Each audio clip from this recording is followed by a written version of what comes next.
Why should you care about your writing? I don't know. I don't know why you should care, but I can tell you why I care about my writing. And there are several reasons why I want to improve. I want to improve the way I write. I want to improve what I write. So why do I care so much about this? Okay, the first reason is that writing is what helps me go beyond first level thinking.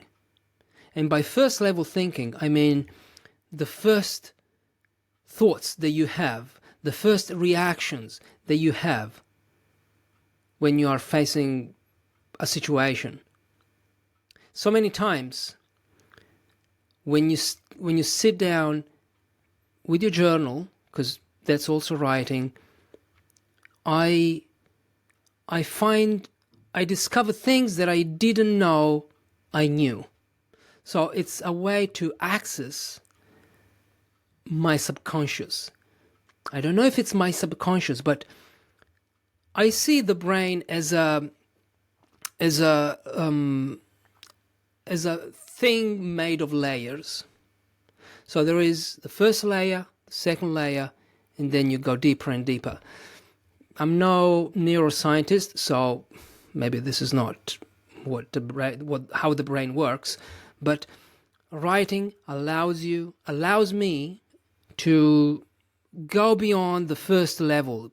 You go beyond the surface, and I've seen this many times. Sometimes I sit down, I write my thoughts, and I have these moments of realizations, and I'm like, "Whoa, okay, I have an idea," or that's an interesting way to see this situation. But it doesn't happen if I don't do that, or at least it doesn't happen if I don't spend time writing down what I think. Now, I don't journal every day.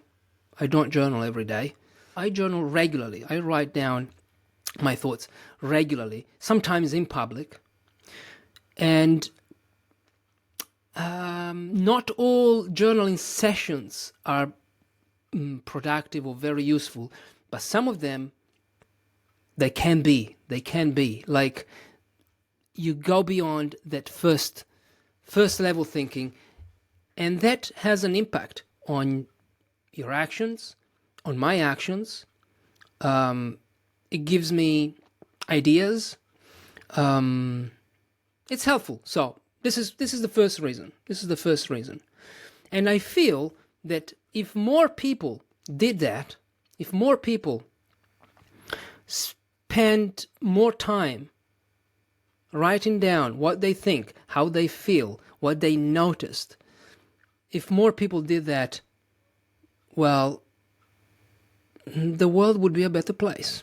Most of the evil things that we have in the world is that because they happen because we don't think enough. We don't go beyond that first level thinking. So this is the first reason. The second reason is that writing is storytelling. Great writing is great storytelling. And I want to be a great storyteller because we need stories. We know that we need stories. We know that stories are, we are hardwired for stories. We connect through stories. And writing helps you. Great writing helps you tell great stories. Why would you not want to do that? Why would you not want to write a great story? Either fictional, non-fiction, doesn't matter, but it's what helps you. It's what allows you to create that narrative, to connect, to engage with an audience. So this is the second reason. Writing for an audience, and this is the third reason, writing for an audience is different from writing in a journal. There can be similarities because the more honest you are when you're writing in your journal. When I write in my journal, I am the most honest I can be, because no one is watching me. No one is watching. No one is watching on paper. I can insult people. I can do whatever I want in my journal. So, but when you write in public for an audience, you still have to be honest with your audience, but there's a level of challenge. There's a challenge, an interesting challenge there, which is being clear about what you're saying, about what you're writing about. So it's not just you reading the paper. It's not just you reading words and sentences. Now you have an audience. There could be even one person, but you have to be very precise, there's no room. You should leave no room for ambiguity. And that's a challenge. That means that you have to think clearly. You have to express yourself clearly. And because I'm a fan of succinct writing, it's a challenge to express yourself concisely, clearly and concisely. And I enjoy that challenge. I enjoy it so much. So that's why I care. That's why I'm in love with this art, the art of writing. That's why I want to improve, to sharpen my thinking, to sharpen the way I express my ideas, my opinions, my stories, to serve an audience by still being honest. Because this is something that I've read in a book called If You Want to Write. Can't remember the author, Ursula. Anyway, it's there. But anyway, being honest with yourself when you write, without thinking about what other people think, without worrying about sounding like the way they want you to sound. So you're still yourself, but you present your ideas with surgical precision. That's the job of the writer. Expressing the content of your mind with surgical precision, so everyone understands. There's no room for misunderstanding. I love this. Money. That's another reason why I'm in love with writing. I can make money. I'm making money through my writing, because I write for websites and magazines. It's not my full-time job, but I can earn money. If you write well, if you know what you're writing about, it's you can make a living out of it. There are many writers who that's their job. That's what they do. And being in a room, in your room, writing, well, that's a dream. Like making money through your writing, that's it is a dream for me. Then I am very proud of myself when I publish something or when I write in my journal, because I know that many people don't do that. That most people don't do that. Most people don't write. It's not something... I mean, we write emails, text messages, but very few people, at least in the people that I know in my life, and I know quite a few, not many of them take the time to write down what they think or to publish what they think.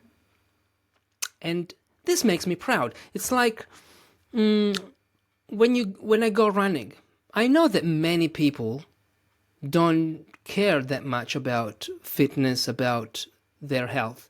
But when I do it and when I come home, I'm like, I did something that it must have been done.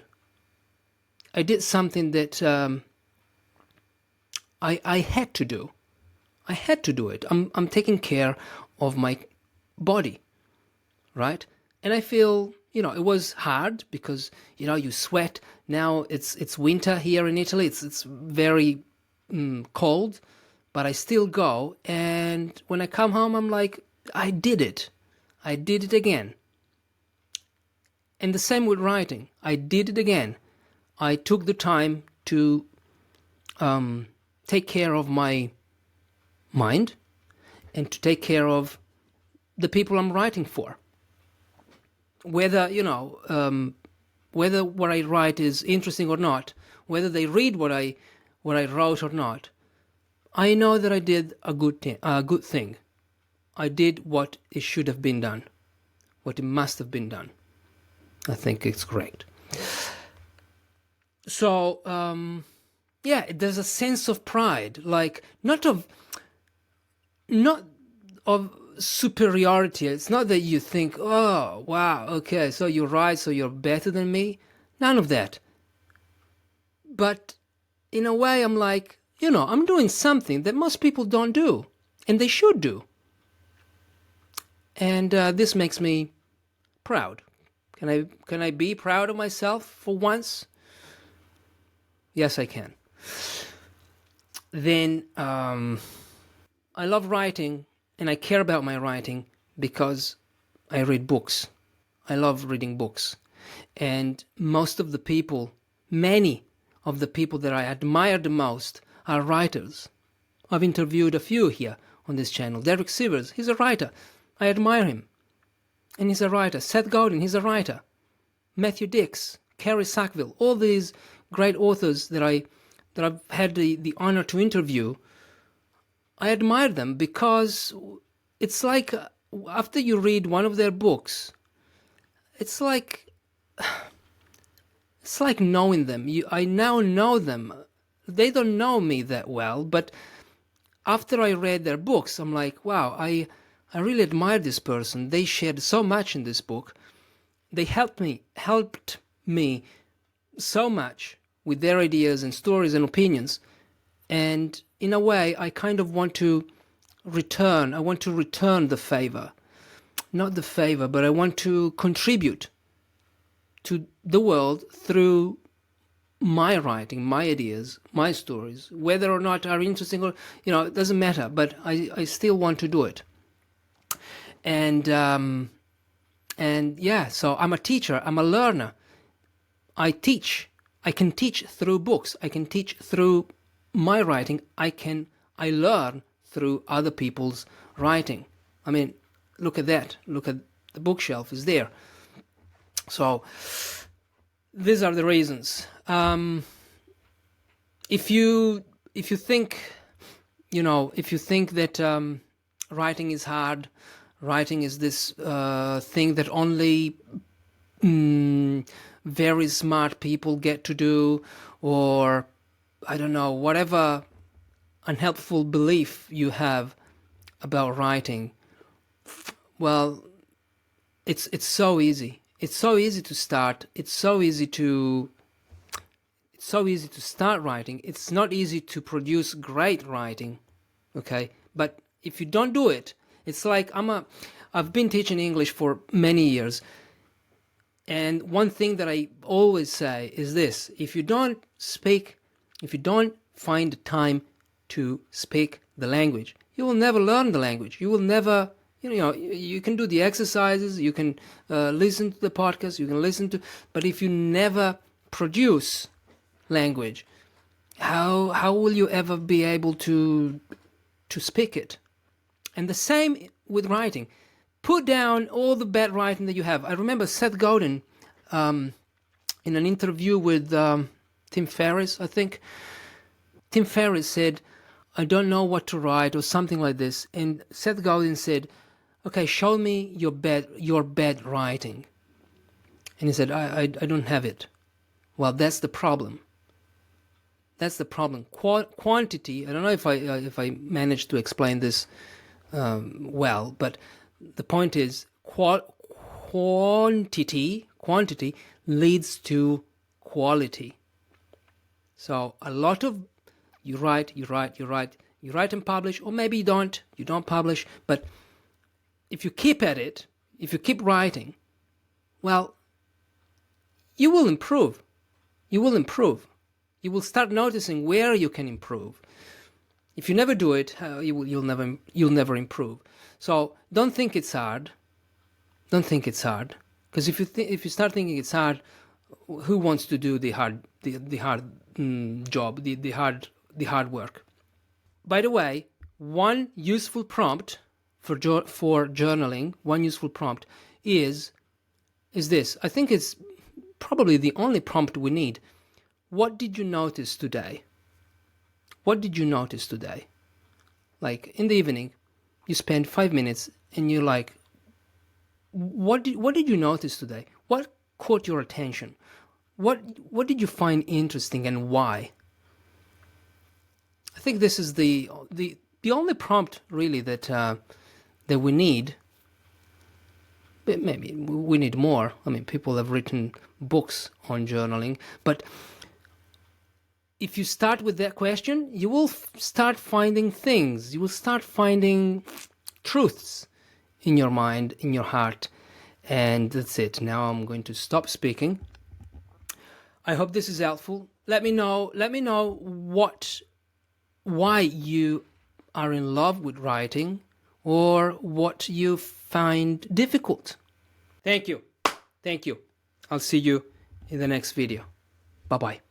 Thanks for listening. Thank you for watching. If you're a writer and you want to improve your writing, or you want to keep improving your writing, consider joining my private email list, Better Writers.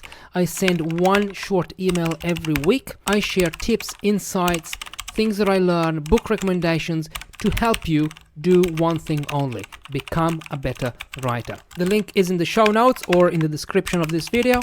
Thank you for listening once again. I'll see you in the next episode. Bye-bye.